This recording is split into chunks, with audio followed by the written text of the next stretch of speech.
Exactly. Now, this is Reliance of the Traveler, section A 1.0, page 2-9, right?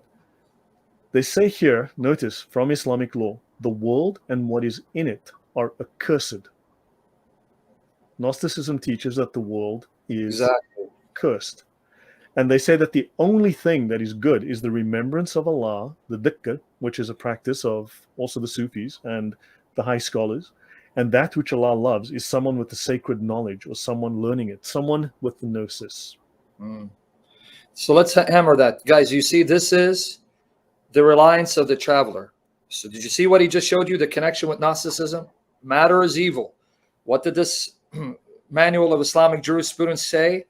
The world, everything in it is cursed, except when you do dhikr, remembrance of Allah, and those who seek knowledge, gnosis. Here it is from an official, authentic manual on Islamic jurisprudence. There's your Gnosticism in Islam. Thank you, brother, for the research. Okay. On, so I'm going to skip over some things now. So tell me, how much time do we have? What's your cutoff here? I'm free, brother. It's up to you. So we don't have to do every last slide, but I want to do sort of lay some groundwork, talk about a few things. So now, okay, let's talk about Arius briefly then. Arius claims that Christ is not divine, but a created being. What is the claim that Islam makes about Jesus, Sam? Yep. Do they claim that he's a created being? Of course, created, and his likeness is like that of Adam. Be kun fayakun. There you go. Right. So now, of course, it should be noted, just seeing Constantine's name. When you go through, I have a series called Polemics, okay? Polemics, P-A-U-L, Polemics, that discusses the ancient Islamic scholars from the 8th century to the 14th century and their writings on St. Paul. And the claims they make are hysterical. So Muslims want to make stories about St. Paul, who is not at all attacked in the Quran, but okay, fine. But when you listen to these, when you read the scholars of Islam from the 8th century onwards, as they talk about Paul, the scholars, these are major scholars of the day, not lightweights at all.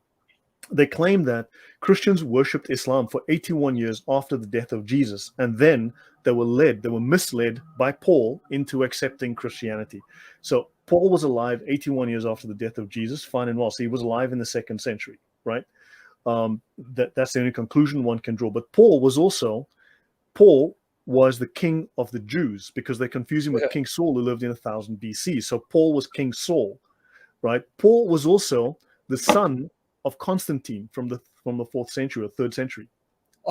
Yes, they actually claim that Paul is the son of Constantine. Paul also gathered 3 men around him, Nestor, who was alive in the 5th century, and so Paul founded the Jacobites, the Nestorians, and the Melkites, right? These are churches from hundreds of years after the death of Jesus, hundreds of years, right? So Paul gathers the 3 men around him and he teaches them conflicting versions of Christianity. And then, as a sacrifice to Jesus, Paul kills himself. That's right. He commits suicide to Jesus, and then his three main guys all are fighting now, because he's told them all different stories, and now they're all conflicting. So Paul introduced conflict and dissension into the church, except Nestor was alive in the 5th century. So how was Paul alive in the 400s? Allah knows best. Friend Lloyd, this is why you're not a Muslim Gnostic. You are thinking rationally, but you just said you got to detach from logic and reasoning. What's wrong with you, Lloyd? Come on. I know I'm confusing myself with the facts, and I should not do that. Right. So just briefly then, so we believe in one God. This was deliberately stated in the Nicene Creed against the Gnostics. The Father, the Almighty, the maker of heaven and earth. God is good, right? The world was made by God. It is good, right? For instance, we believe in the eternally begotten of the Father, the Son of God. This was against the Arians and against adoptionism, another heresy. God from God, light from light, against the Arians. He was not of a separate essence, not of a separate essence from God, not a separate material. One God. True God from true God, against the Arians. Begotten, not made, against the Arians. So if you go on, for instance, for our sake, he was crucified under Pontius Pilate. He suffered, died, and was buried, against the Docetists. So the Nicene Creed was a deliberate writing of a refutation against known heresies of the day, right? He came down from heaven. by the power of the Holy Spirit. He was born of the Virgin Mary and became man, against the Docetists and the Ebionists and others as well. But notice, that's a very specific, very deliberate choice of words to refute heresies of the day. Any comments from you, sir? No, wonderful the way you summed it up. And I just want people to appreciate the early church fathers. So let me just take a moment to hammer. Brethren, do you see these early church writers, fathers, not all are accepted as fathers, they were used by the Holy Spirit to destroy all these heresies, and the chief heresy, Gnosticism. So if we educate ourselves in their writings, we will be thoroughly equipped to deal with Islamic Gnosticism and the different permeations of Gnosticism, because they were dealing with it by the power of the Holy Spirit. And one more point, he mentioned Colossians 2. And I don't want him to feel rushed, because he's going to come back and do multiple series, Lord willing. I don't know if you caught it. There was already an element of Gnosticism that was on the rise during the time of the apostles. This is why scholars believe that Paul in Colossians and John in 1st, 2nd, 3rd John are already attacking a proto-Gnostic movement that was already on the rise, and they were silencing it. So we have been blessed with these great soldiers of Christ historically, and praise God for his research. So I just want to hammer that point. Continue, brother. Yes, in Colossians, they call it a deceptive philosophy, a hollow and deceptive philosophy, which depends on human tradition and the elementary spiritual forces of this world, rather than on Christ. For in Christ, all the fullness of the deity lives in bodily form. That's a strong confirmation and denial of the Gnostic message, because much of the New Testament actually refutes Gnosticism, and which is the very same message as Islam. Yes? I just want to make one of that, guys. If you those of you who read Greek, the word fullness, pleroma, a good commentator will tell you there when it says fullness, pleroma, that was one of the technical terms used by Gnostics to speak of the pleroma and the aeons that emanate. So he's using their language to condemn them and then bring Christ the glory that he alone deserves. So go ahead, brother. Just okay. So yeah, I wonder. So I've got to go to the Aqidah. The problem is I had to reinstall my computer. I'd had problems, so I won't have that available. The Aqidah is the Islamic creed. Just like we have a Nicene creed, there is an Islamic creed. People know about different things in Islam, but they actually have a creed. The creed is a list of statements, 120, 140 statements, depending which you look at. But the Aqidah, if you look at some of their statements, you'll find some sort of Gnostic overtones.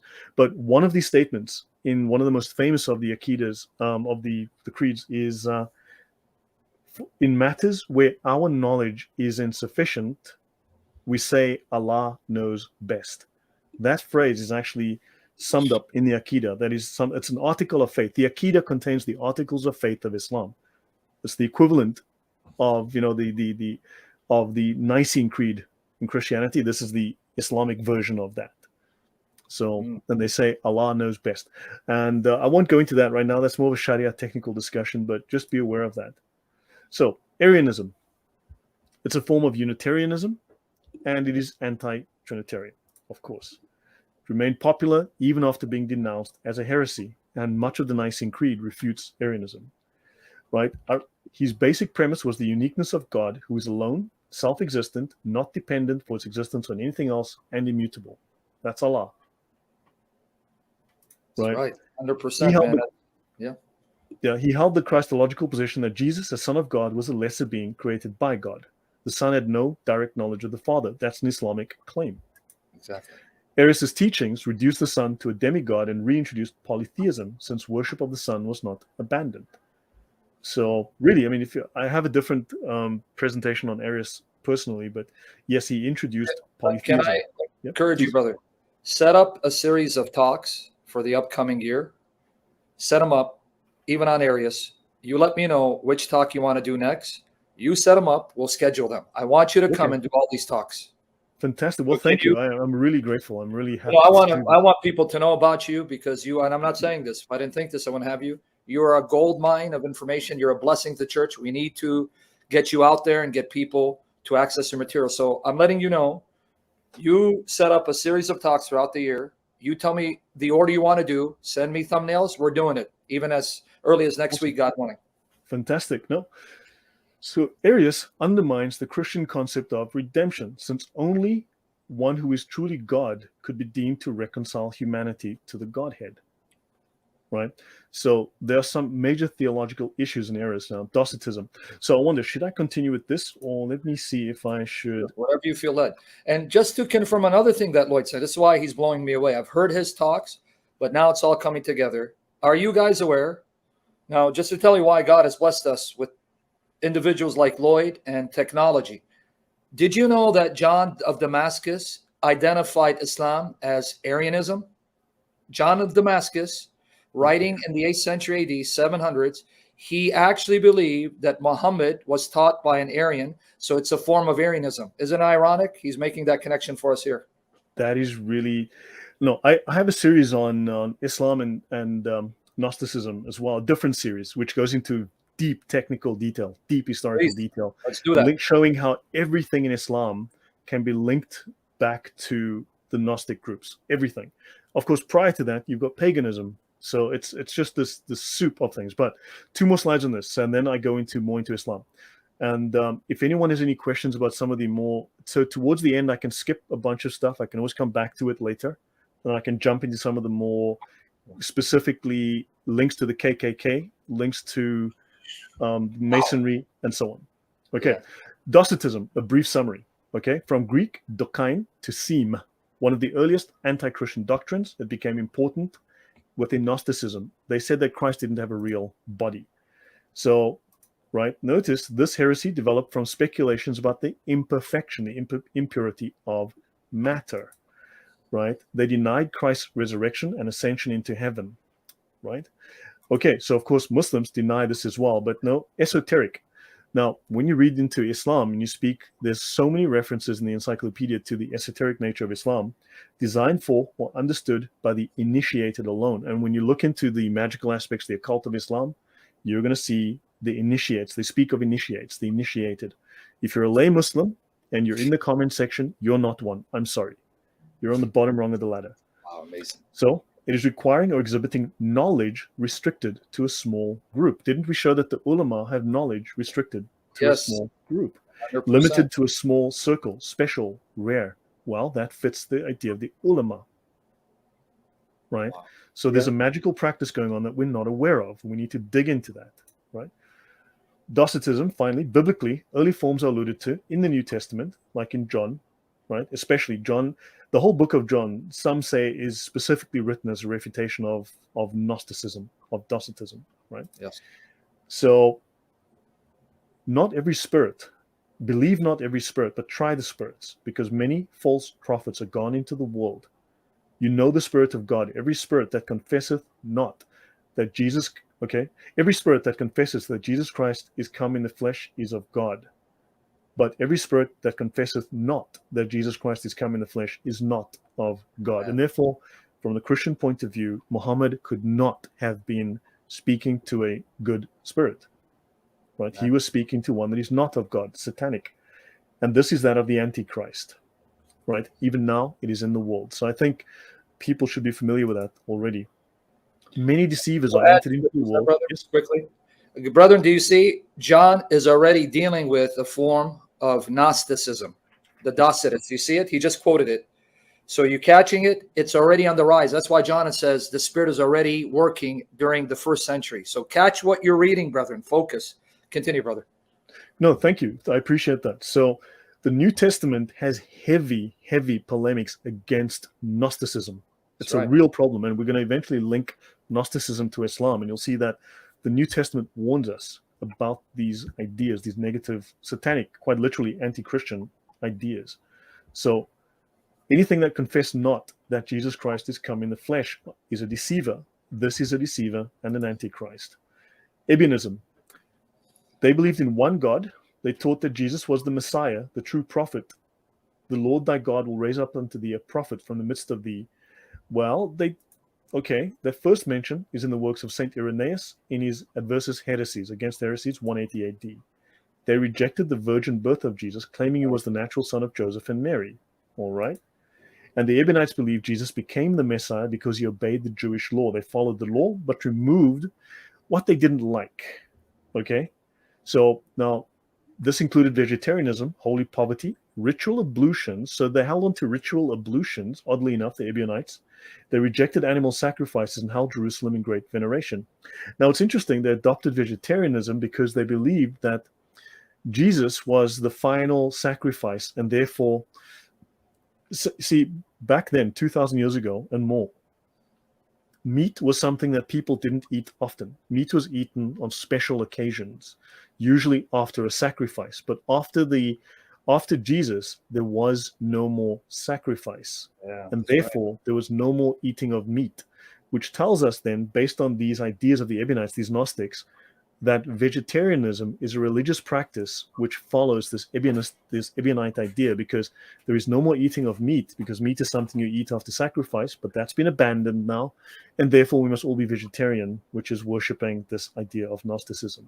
So there's a strong link to that, which people may not be aware of. Amazing stuff. Okay, now, so let's jump into this. Right. Pagan plagiarism, Plotinus and the One. So Plotinus was a pagan, Hellenistic Greek philosopher from Alexandria. He despised, actually, technically, his student Porphyry despised Christianity. He's the founder of Neoplatonism. I go into him in more depth in a different series. His writings were widely read within Augustine of Hippo's time, the 5th century, 200 years before Momo. Augustine counted many of his thoughts in the City of God, right? Wrote about him extensively. Let's look at the Christian God, the God of the Bible, Yahweh. Plotinus is the One, and Allah. Oh, hold on. You know what? While I'm here, if I may, can I mention... I'm an open door for my cat. Sorry, this is what it's no like. worries, you do that. I want to bring up something about Plotinus, about this guy. Yeah, my poor cat. It's like, come on, don't ignore me, or Momo's going to come after you. All right, my cat's moving. Sorry about that, guys. Plotinus, yeah. Neoplatonic thinking. Yep. All right, this is good stuff, guys. You guys are getting beyond seminary. Don't take advantage of the graces of God in raising up people who don't charge. Here, let me bring this up. This might be of interest. So let's look at Plotinus. He was a pagan. His student Porphyry despised Christianity. He lived around 204, right, onwards. Now, his writings were widely read and accepted, as I said, in the 5th century, right? Now, I'll skip Al-Farabi, but in Porphyry's account, Porphyry is the student of Plotinus, right? And he writes a book called Vita Plotini. And he says here, let's listen to this. Plotinus lived a divine life. He was more than an ordinary man. He had a divine nature. Plotinus possessed every possible virtue. He had the highest moral and spiritual standards. His teachings were regarded as a legitimate continuation of the Platonic tradition. He was a paradigm of philosophical perfection. Is that sounding familiar? Right? And then, right, notice another... can you read that, Sam? What does that say? My eyes are bad. So the last one, right? He refused to have his portrait painted. Plotinus or Plotinus, like in Sunni Islam, you don't have a drawing of him. It's against Plotinus and Islam, Sunni Islam. So there's only two Muhammad major... is Plotinus? And a guy called Mo. Isn't that just a strange coincidence? But see, you forget, Lloyd. The light of Muhammad was in Plotinus. Didn't you say that? It's in you, Sam, and you are abusing it by not being a kafir. But I mean, so he was the same claims that are now. Look, there's a very strong link from Plotinus straight into Islam through a scholar called Al-Farabi. But that's a story for another day, right? But I just wanted to bring this up. So let me close this because I have like a billion things open now. Okay, so moving on, right? So he had a God called the One, and we look at Allah. Let's have a look. Actually, let me go back to let me do this one by one here. Okay, what the heck? Let's have a look. So, you know what? I'll do it this way. Use my... Okay, great stuff. Let's have a look here. God, right? When I say God, I will mean Yahweh, the God of the Bible. In terms of sovereignty, they're all creators. The One from Plotinus, and Allah is the creator. Let's have a look. In nature, single being with a complex nature is God. But the One is a simple unity beyond being, and Allah is a simple unity of pure will. But notice this here. under the one, the thing in the column here with the one applies to Allah as well. There's no contradiction. In action, God is intrinsic as the Holy Spirit, whereas the one is extrinsic. It's a monad that sits outside matter. Allah is extrinsic. Allah doesn't come into the world. Can God be known? Yes, through reason and faith. But the one is knowable only through complete submission. Do you know the religion that emphasizes submission or has something like that in its name? I don't know. You are convincing me. Muhammad's light was in all of these Gnostics, man. I'm about to take Shahada because of you, because that's Islam right there in Plotinus.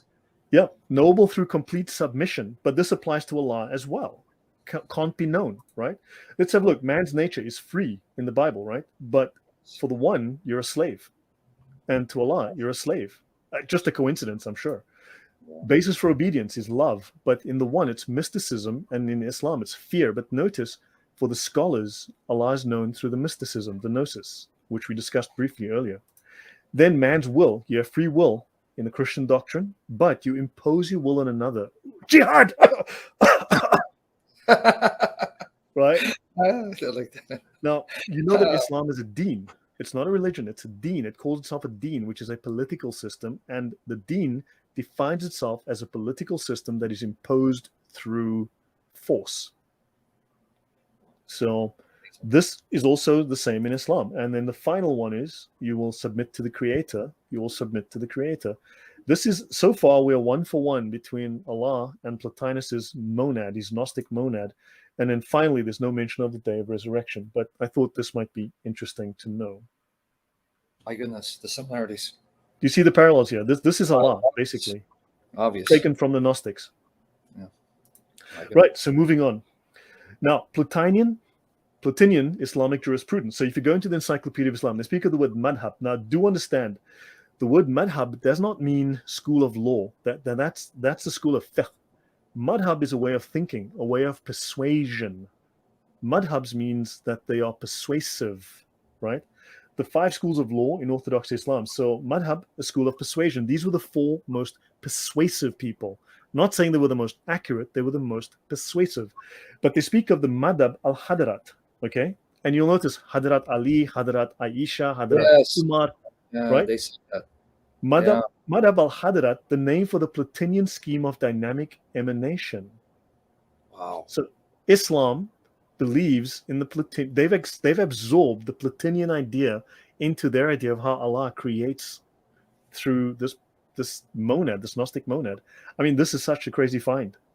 So the word, when they say like Hadrat Ali, technically the word Hadrat comes from the Plotinian idea of emanation. So are they basically saying that these leaders are emanations of the divine? They may. We need to go into the word Hadrat, but I mean, just the fact that it's there, that there's a link to a familiar word. I'm like, so maybe, look, there's so many rabbit holes to go down, but I mean, do I ignore this, or do I go, there's something here someone needs to start digging on, you know? 100%. There is something. Why is this even part of the madhabs? This Plotinian idea. And there's a lot of history that is fascinating. They've taken a lot of ideas. Hadra means presence, broadly used by mystics. Oh, mystics? Oh no, yeah, okay. As a synonym of hudur, being in the presence of Allah. Its correlative is ghaiba, with references absence from all except Allah. So the ghaib, you are in the full presence of Allah. Well, yeah, then that's clear. It's an emanation then. You just confirmed my own. That definition itself shows that you're so engulfed with Allah's presence, you disappear, basically. Yeah, so ghaib is absence, what is hidden, inaccessible to the senses and to reason. Didn't we talk earlier of you have to let go of reason and become literally irrational to understand Allah? Yes. So in Quranic uses, it stands for mystery. In mysticism, I remember I mentioned the Islamic Encyclopedia. The Encyclopedia of Islam constantly refers to mysticism, occultism, and magic. Well, in mysticism, it means the reality of the world beyond discursive reason, which gnosis experiences. Occultation.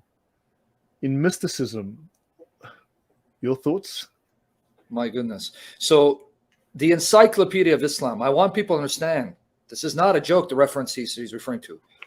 Written by a whole roster of scholars, many of them are Muslims, and they unashamedly use terms as mysticism, occultation, magic, Magick. in Explain Islam in this standard reference work? Constantly. There you go.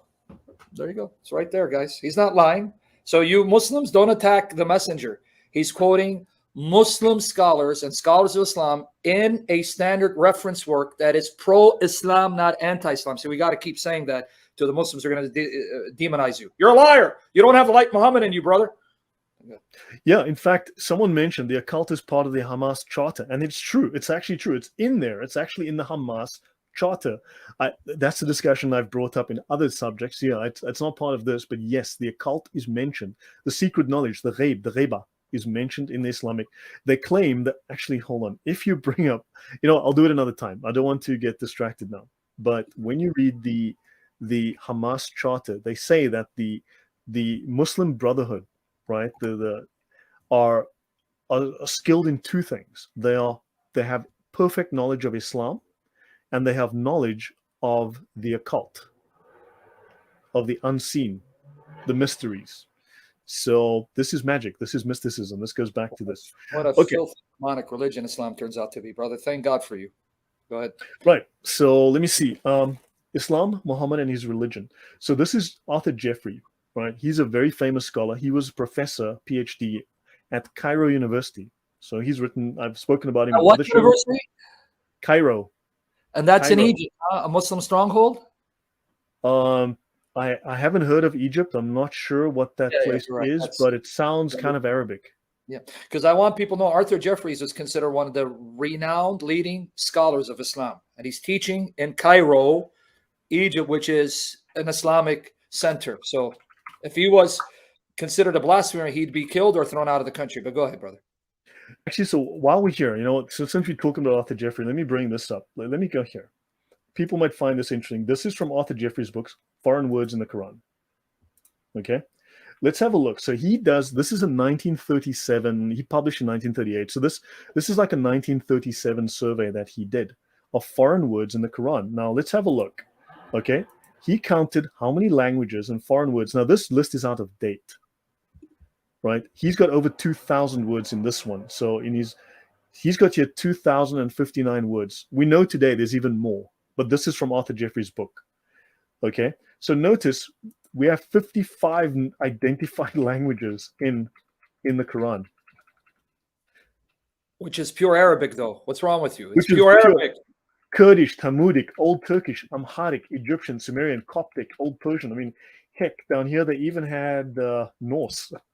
Okay, Georgian, Elamitish, Bishari. I've never heard most of these languages. Afghan. Let's have a look. Sanskrit, Mandaean, Pazan, Avestic, Phoenician, Armenian, South Arabian, Akkadian, Persian, Ethiopic, Greek, Hebrew, Aramaic, and Syriac. And you can see the counts I've got here. So yeah, it's entirely Arabic, as we can all see.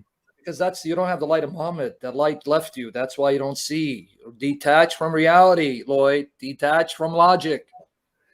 Yes. So yeah, so it's an Arabic Quran, as we can all see. Yeah. Right. So he speaks of the old Arabian paganism was in the process of disintegration, but Judaism and Christianity were widely represented in the peninsula, and Zoroastrianism and certain Gnostic sects.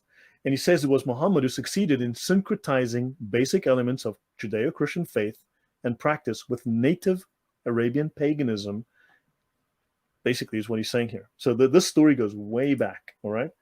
Now, they speak here of Dhul Nun was the first to teach the true nature of gnosis or marifa, which he describes as knowledge of the attributes of the unity. Not Allah's a unity? My, oh my. So this Islamic scholar was teaching gnosis, and the gnosis of Islam teaches that Allah is a unity, knowledge of the unity. That's a little odd. And he says here that, and this belongs to the saints who contemplate the face of Allah within their hearts, that Allah reveals himself, Allah the unity, in a way in which he is not revealed to any others in the world. And these Gnostics are not blah, blah, blah. So it's right there, black and white in the Muslim sources. This is Gnosticism. Yep. And they speak of the kashif, right? A very common term. In mysticism, again, the act of lifting and tearing away the veil which comes between man and the spiritual world, basically. So the whole point of these Gnostic scholars is to tear away this veil and enter into the throne room and commune with Allah. So yeah, they speak of this. Okay, so there's a lot of, and the Kashif al-Mahjub is the oldest Persian treatise on Sufism. And what few people realize is that, and I won't go into depth, but Sufism is the highest expression of Islam, because the Sharia is one aspect and Sufism is the second. But Sufism, the knowledge of the spiritual, the occult side of Islam, is denied to lay Muslims. I'll discuss that later. We'll come to that. So they speak of knowledge of Allah is the science of Gnosis. This is from the Encyclopedia of Islam. Knowledge of Allah is the science of Gnosis, whereby Allah is known to all his prophets and saints. So all the prophets and saints were Gnostics. Oh, and who are the saints? When they speak of saints in Islam, Sam, who are the saints in Islam? When they speak of saints, who are they referring to? Who are the only saints in Islam? Yeah, that's a good question. Would it obviously include Muhammad's companions like Ali? Well, when Muslims talk about Islamic saints, they always use two words. Actually, they never mention saints in isolation. They always say the Sufi saints. So these are the Sufis. Don't forget, whenever Muslims speak of saints, they refer to Sufi saints. So they are the awliya, the Salihin. Okay, I did because I'm so dealing with Salafis and they hate Sufism. The Salafis. I'm whatever. Yeah. Forget about them. They don't represent the true Islam. But the Salaf, let me clarify that. Salafism represents the evil, murderous, bloodthirsty nature of Muhammad.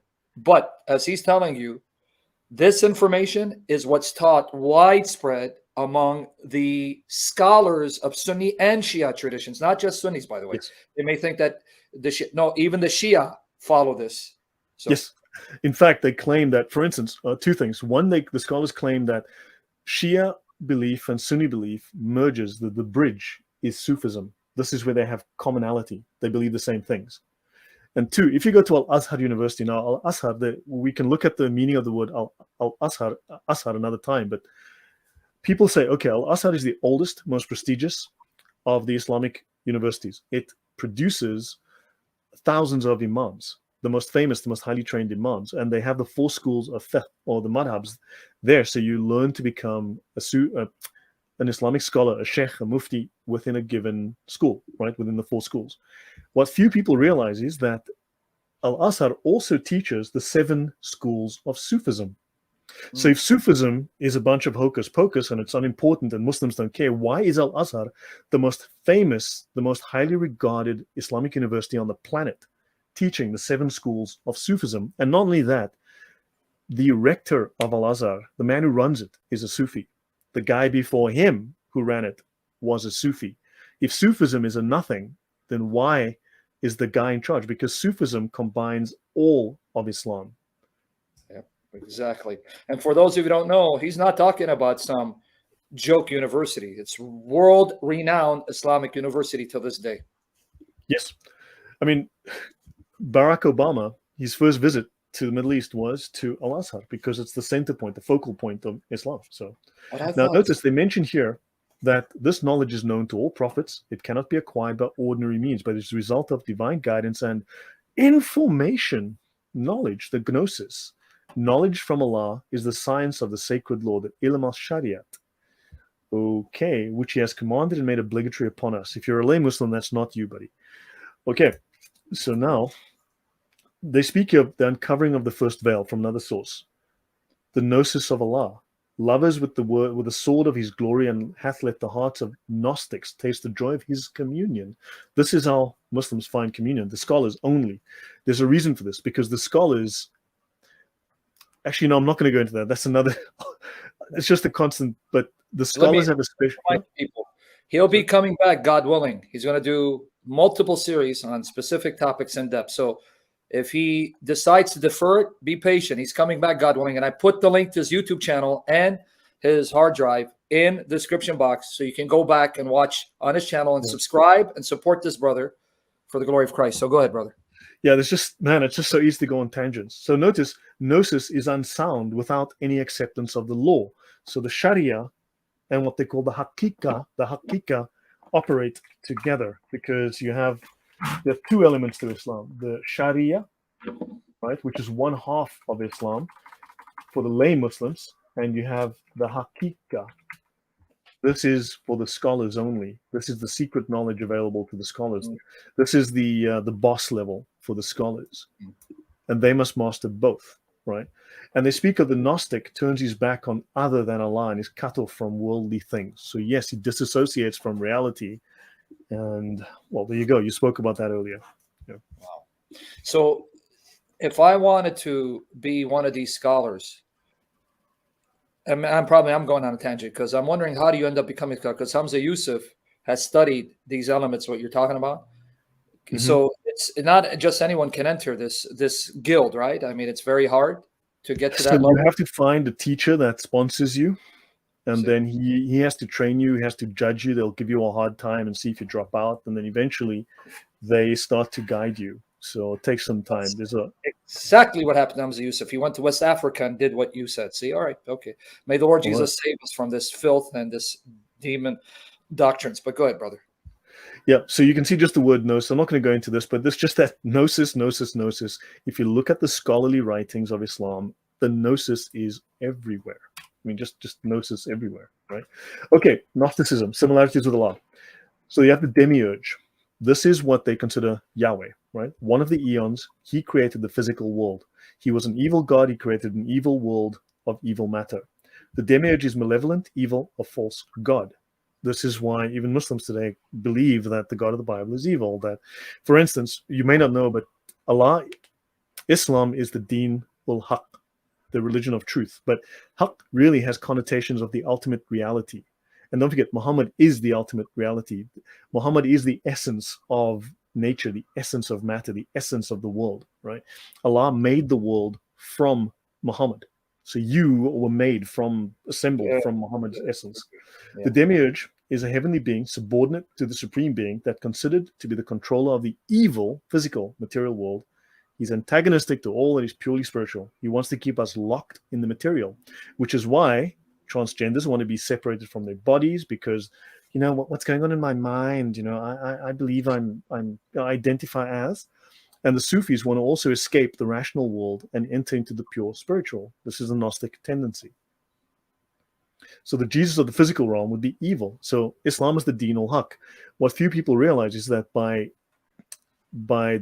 logic then, Christianity is the Deen al-Batil. It's called the Deen al-Batil. Al-Batil means void, worthless. There's another word for it. I cannot remember right now, but there's another term that's more appropriate. But basically worthless, void, insignificant, unimportant, right? Evil, even, right? And so that is Christianity within Islamic doctrine. And of course, Batil is also one of the names of Satan. So we are following the religion of Satan. So Jesus would be, as a physical being, would be evil according to this paradigm. And we are the Deen al-Batil. So if you look in Tafsir Qurtubi, you would find this where they discuss the Deen al-Batil, that Allah, God doesn't listen to us. We are evil, so he turns his back on us. Now they speak here of the meaning of the phrase is, do not mix up Judaism and Christianity with Islam. Now hold on, we worship the same God, it's the same religion, we follow the same books.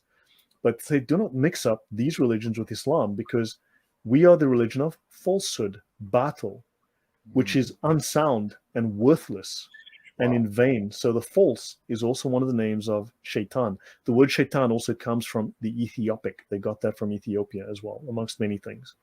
So this is what they really write about Christianity.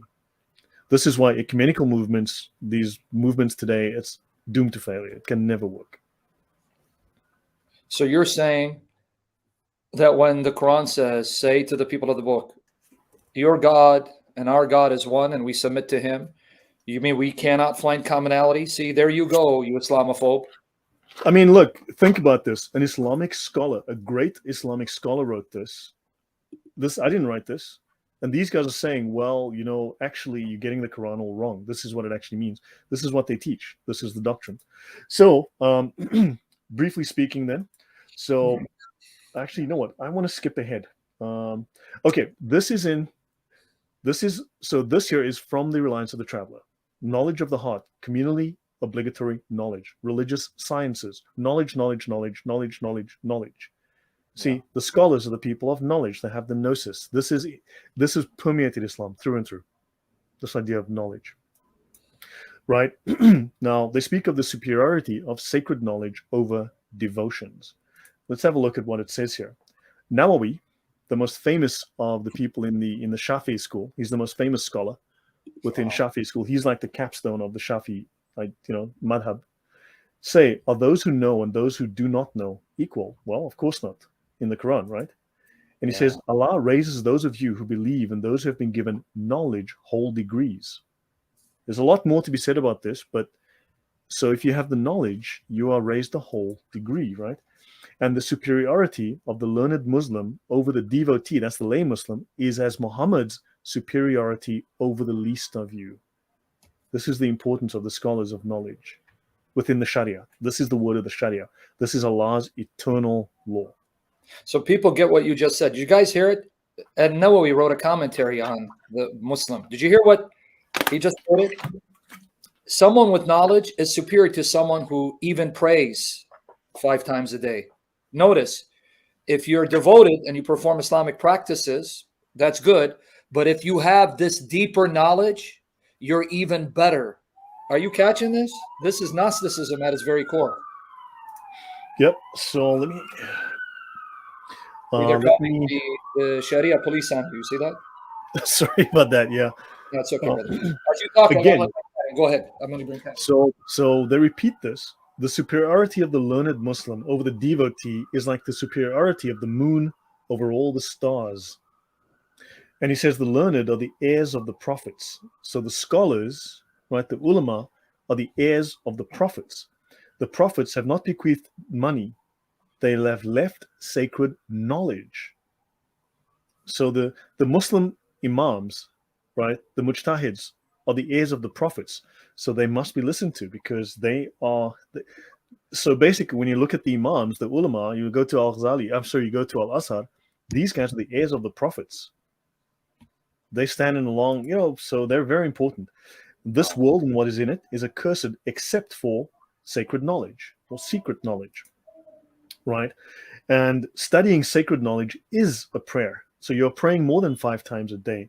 There is nothing after what is obligatory that is superior to seeking sacred knowledge. Amazing. Seeking knowledge is even higher than jihad, in fact. I mean, in different shows I talk about, but having this secret knowledge is higher than jihad. You have greater reward than jihad.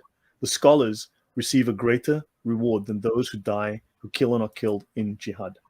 So just thought I'd mention that. Wow. That's Gnosticism, brother. You just confirmed it from their sources. This is Gnosticism. Knowledge superior to everything. Yeah. So what I'll do is I'm going to do a few minutes of this, and then I'll probably just jump straight into some of the more weird stuff. I'll just jump ahead, right? So finally, it says here, ask those who know if you do not know, right? Quran 16:43. By consensus, this is the Sharia, the Quranic evidence for following the scholars, by consensus of all scholars in the ijma, the consensus. This verse is an imperative for someone who does not know a ruling in sacred law or the evidence for it to follow someone who does. Virtually all scholars of the fundamentals of Islamic law have made this verse the principal evidence that it is obligatory for the ordinary Muslim to follow the scholar who is a mujtahid. And they go on to say the opinion of the lay Muslim is irrelevant.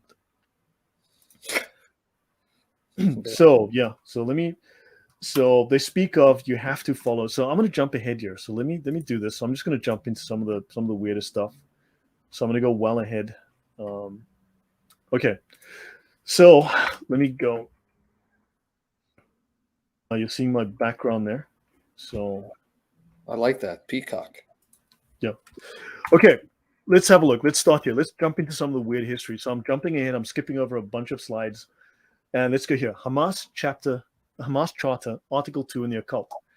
So, Article 2, the Islamic resistance movement is one of the wings of the Muslim Brotherhood. And who was the founder of the Muslim Brotherhood? A Sufi. Who was the heads of the Muslim Brotherhood? Sufis. Wow. And what was his name? Hassan al-Banna. Hassan al-Banna, meaning Hassan the builder. Well, what is a mason? A mason is architect, builder. Yeah. All right. The Muslim Brotherhood movement is a universal organization which constitutes the largest Islamic movement in modern times. It has a deep understanding, accurate comprehension, and a complete embrace of all Islamic concepts. So they are not wrong. Life, culture, creed, politics, and the spreading of Islam. Okay, they have to spread Islam, education, art, information, and the science of the occult. It's in their charter. They mention the occult in the charter. Yeah. Now they try to translate this in other translations to be knowledge of the unseen, but it's literally the science of the occult. They are experts of the knowledge of the occult, of Islamic magic. Yes. Wow. That's these guys here on the right. Let's continue. Baron Rudolf von Bottendorf. Let's talk about him. This is him having tea with Hitler. He was a great friend at one time, an advisor to Hitler. He was very, very important. This is the Baron von Bottendorf. So he goes to Turkey and he learns from a Sufi family. And he becomes a Muslim and he learns the secrets of Islam from the Sufi family. He goes back and there's a long story. We'll get into all of that. He becomes very close to Hitler and he influences the Nazi party. Okay, so Baron Rudolf von Bottendorf died in 1945, was a Freemason and a practitioner of alchemy.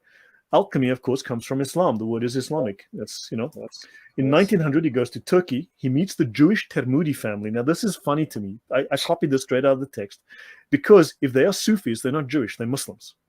They might have been Jewish historically, but they're not Jewish then. They introduced him into Rosicrucianism and led to his initiation into a local Masonic lodge. In 1910, he founded a lodge of the Bektashi order, a Sufi order in Constantinople.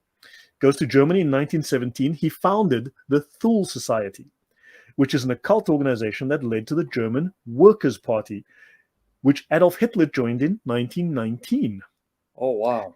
Adolf Hitler then transformed it into the Nazi Party. So Bottendorf left the Thule Society to Turkey. So he starts an Islamic society based on Islamic occultism, which Hitler joins, and Hitler then takes this society and it becomes the Nazi Party. Wow. You're blowing our minds away. Are you seeing the reaction? Yeah. So there's a lot more to the story. I mean, I'm trying to condense a lot of, but understand, this man became a Muslim occultist, and Hitler became his buddy, and they were close for a long time. And then, of course, his occult secret society, based on his Sufi training, his Muslim Masonic training, forms the Nazi Party. So we can start to find credible connections between Islam and the Nazis. Okay? So this is his book, The Secret Practices of the Sufi Freemasons, The Islamic Teachings at the Heart of Alchemy, by Baron Rudolf von Bottendorf, right? Long story about this guy. Freemasons? Wait, guys, did you catch the title? Freemasons that are Sufis. This is Islam. Yeah. So anyway, so Pigs Can Fly had a comment there, but I mean, clearly you need to do a little bit more history. Not to say that the practice of trying to turn lead into gold wasn't widespread, but the word alchemy, that's very Islamic. A lot of these practices, that's Arabic.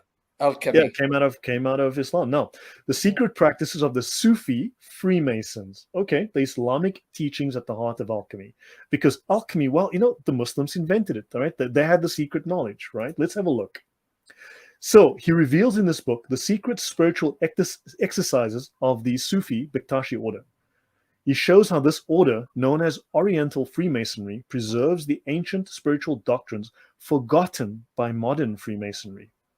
He explains how to transform the soul into the alchemical magnum opus.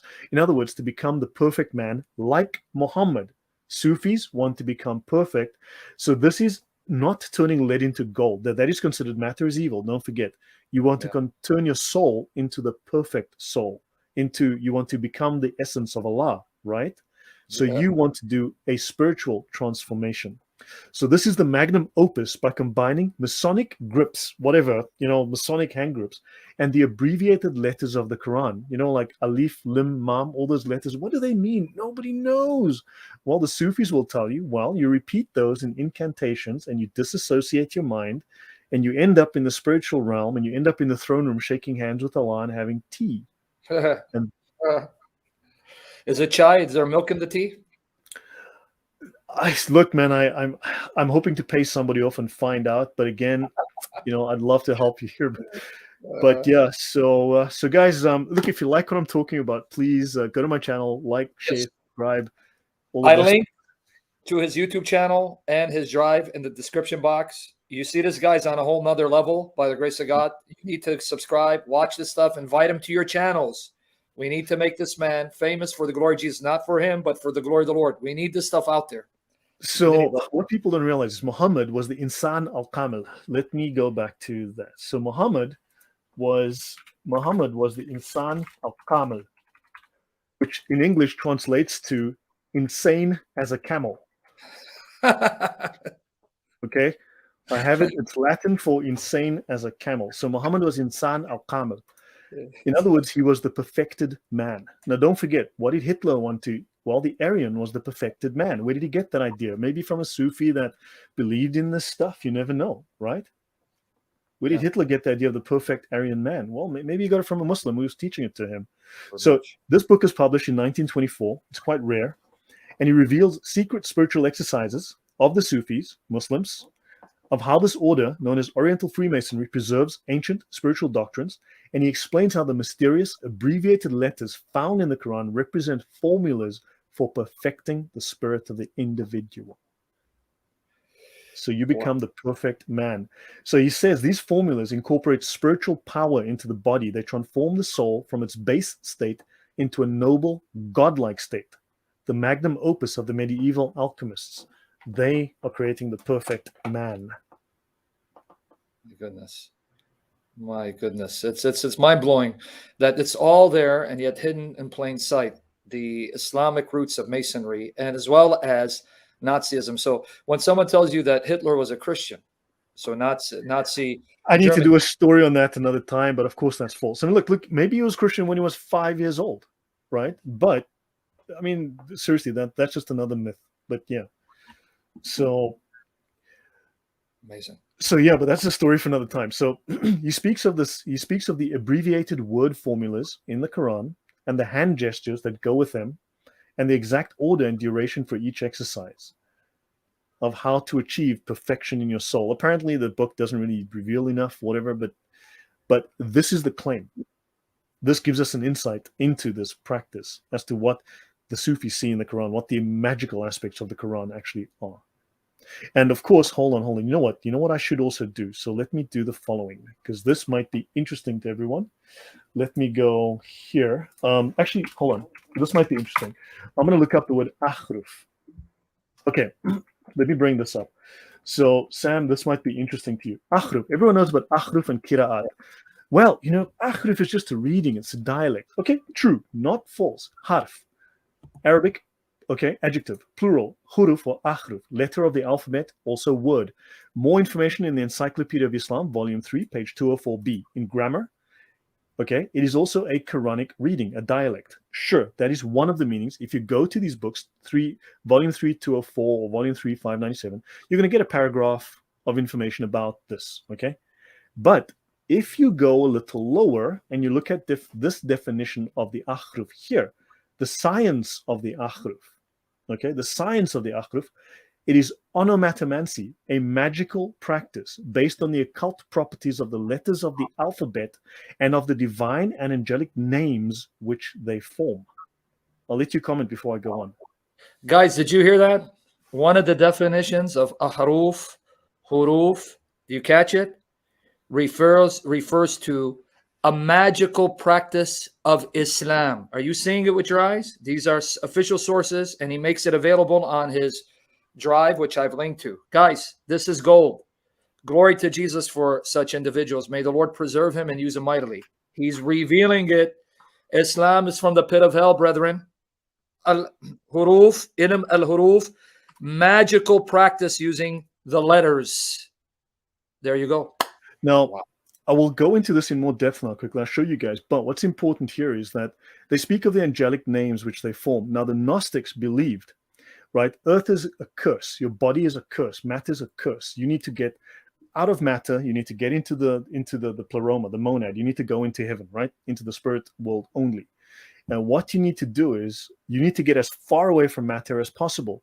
And how do you do that? Well, you have to learn the secret name of God. And if you know the secret name of any of the gods or any of the deities, if you know their secret name, you can make them, you can invoke them, and you can make them do something for you or against someone else. But you can control the god if you have his secret name, right? And this is a practice of the Gnostics. Now, what is interesting, what few people might realize, is that this is exactly the same practice. It is learning the name of the deity so you can control the deity. And every time you move up a level, you get the next deity's name and the secret name, and you can tell that deity, well, open the door for me so I can get to the next level. Now, what on a further level, what few people realize is, and again, this is something I haven't delved in depth. Okay, I need to dig into this one fine day. But when you okay, what are the names of Allah? Allah has 99 names. One of Allah's names is the Merciful. That's not a name, that's an attribute. Allah's name is the All-Wise. That's not a name, that's an attribute. Because you don't have Allah's name, they've been lying to you. Allah doesn't have 99 names, he has 99 attributes or 99 problems, right? Allah, what you don't know is has a secret name. Because the word Allah is not a name, it's a description. The God. That's a general title, a description. The man. That's not a name. The dog. That's not a name. That's just a descriptor of a thing. Allah has a secret name. Guess who knows the secret name? Well, not you, buddy. The Sufis, the major scholars of Islam, they have the secret name of Allah. And because they have the secret name, they can make Allah save them. They can control Allah. They actually think, because they know the sacred name, Allah's bound to do what they ask of him? Something like that, yeah. That would be. Now, brother, I hope, because I know you got to follow them. Did you find the document that tells you what that name is? Either Frank or Billy. Oh, okay.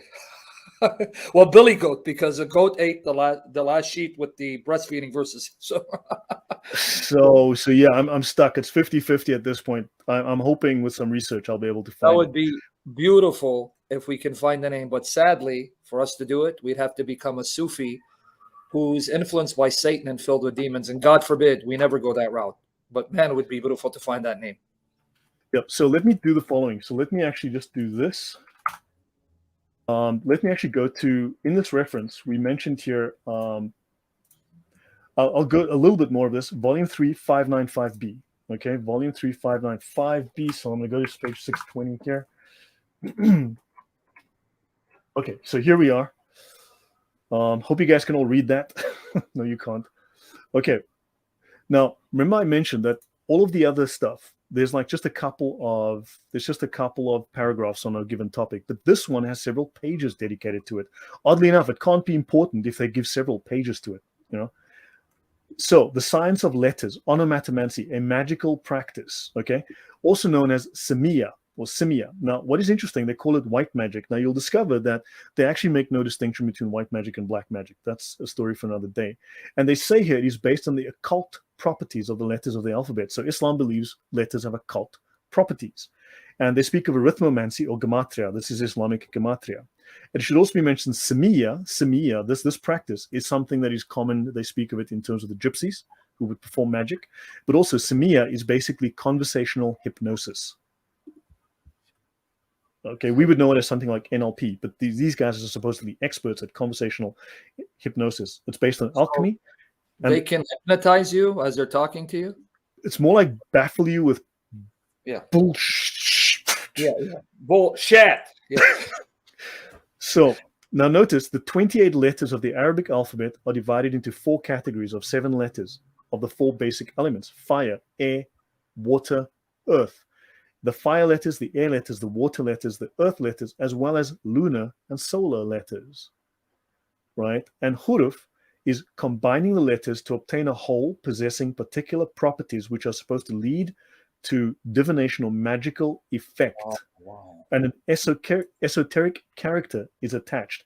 Now, why would they lie about this in the Encyclopedia of Islam? You'd think these scholars don't know. They speak of astrological and theurgical factors. This is a magical factor. A theurgical factor is where you call up a demon or a spirit and make it do your bidding.